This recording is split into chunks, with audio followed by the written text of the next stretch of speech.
guys, welcome to, I was gonna say this week's video, but that's not how this works anymore. So welcome to today's video. Okay, whatever. I am fresh out of my workout because I decided that instead of my usual like, oh, let me get dressed up and let me get all ready, and then that takes too long, and then I'm like, I don't want to make a video anymore. I'm just like, fuck it, I'm just gonna jump right into this. So I have no makeup and I'm gross and sweaty and I'm still in my workout top, so whatever.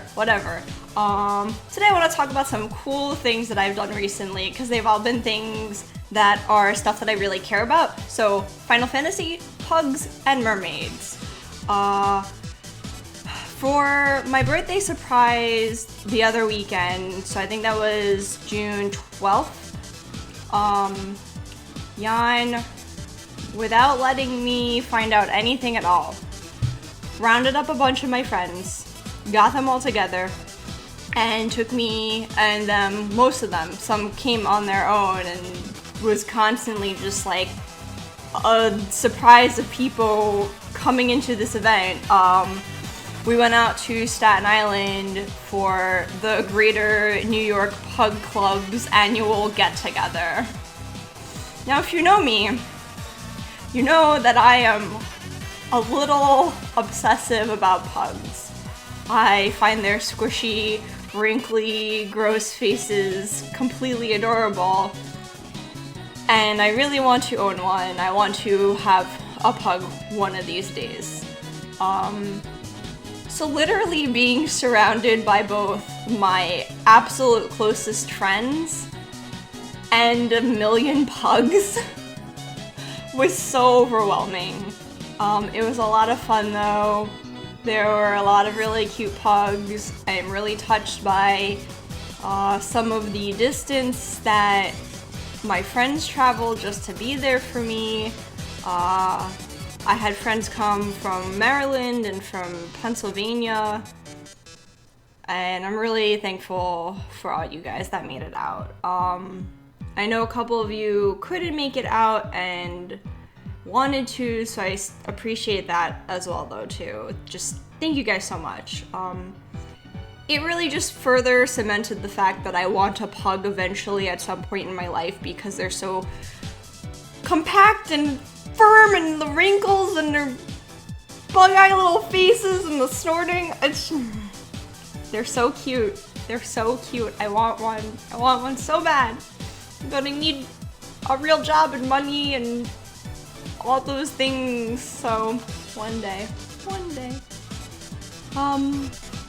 This past weekend, however, I did the other two things. So on Friday night, I went to a Final Fantasy concert, but it's one of the new lines that they're running. So it wasn't like Distant Worlds or the piano one. It was called New World Final Fantasy. So it's a more intimate grouping of people. So it's not a full orchestra. It's just like one person from each instrument type. I am not a musically inclined person at all. So terms. It was maybe like a 15, 16 person orchestra, if you want to call it that at that point. I don't know.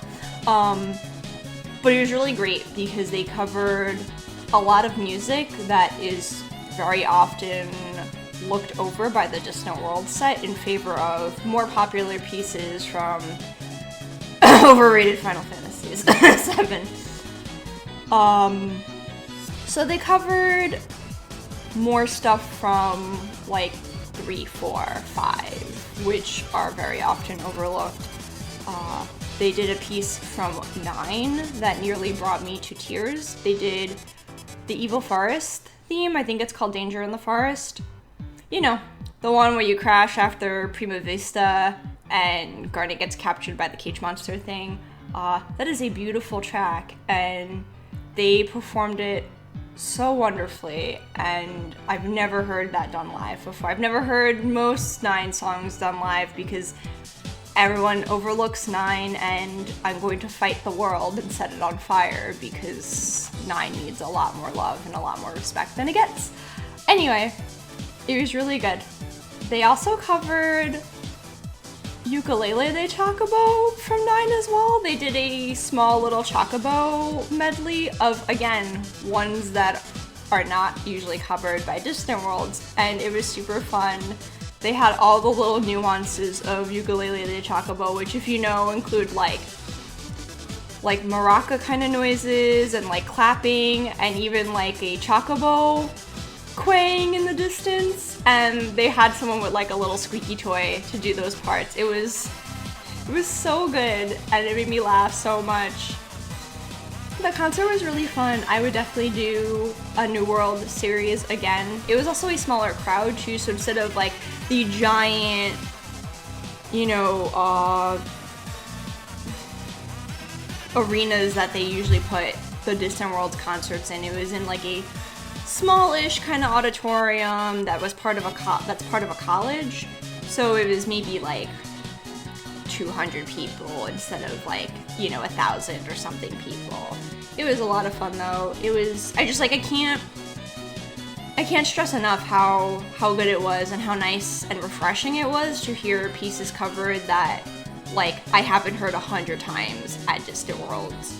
Also, if most of you know me, know what I'm probably gonna say next, but I swear to fucking God, I'm so sick of hearing One Winged Angel as the finale for every single Final Fantasy concert I went to. They did it for New Worlds, which is my only complaint, because they're like, we have nearly no overlap between us and Distant Worlds. In any case, here's One Winged Angel. I've been to 5 Final Fantasy concerts now, and I've heard One Winged Angel 5 times. You know what I haven't heard yet? Dancing Mad. You know what I want to hear? Dancing Mad. You know what other concerts not on the East Coast have gotten as their finales? Dancing Mad. I want to hear something that's not One Winged Angel, I swear to God.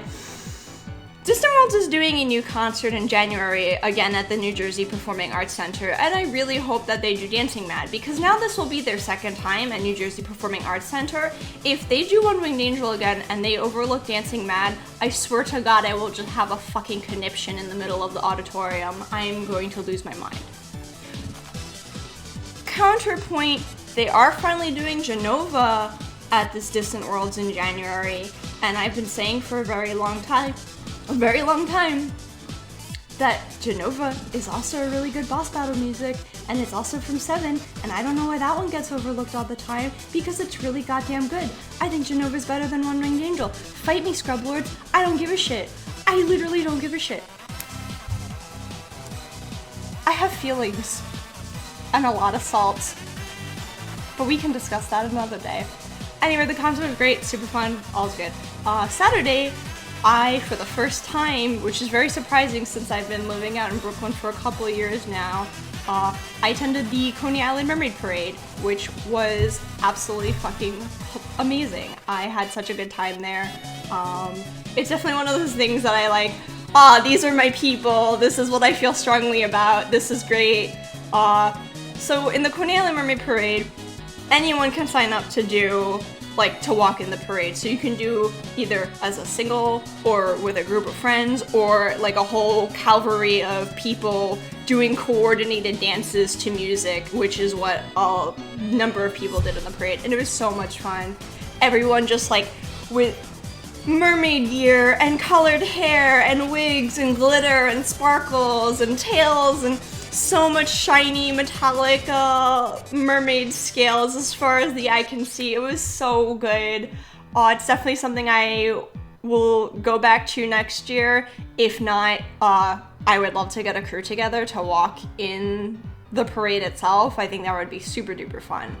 But it was great. I am still covered in some glitter that I haven't been able to wash out. There's some in my hair still, there's some on my body still, because there were just people going around just throwing glitter on people, and I'm like, I'm all about this. This is the kind of life I want to live. It was really great. I got compliments on my hair and my outfit. I wore similar to what I wore to Magic Kingdom when we went to Disney.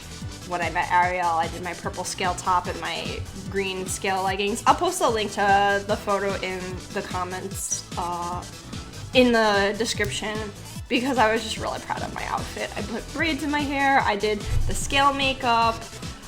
I did the scale makeup with the fishnet stockings like I've done before. It was just good. It was really good. So I've just been like pretty happy in regard to those things because those are all, it's just a lot of stuff it makes me feel alive. It makes me feel part of things.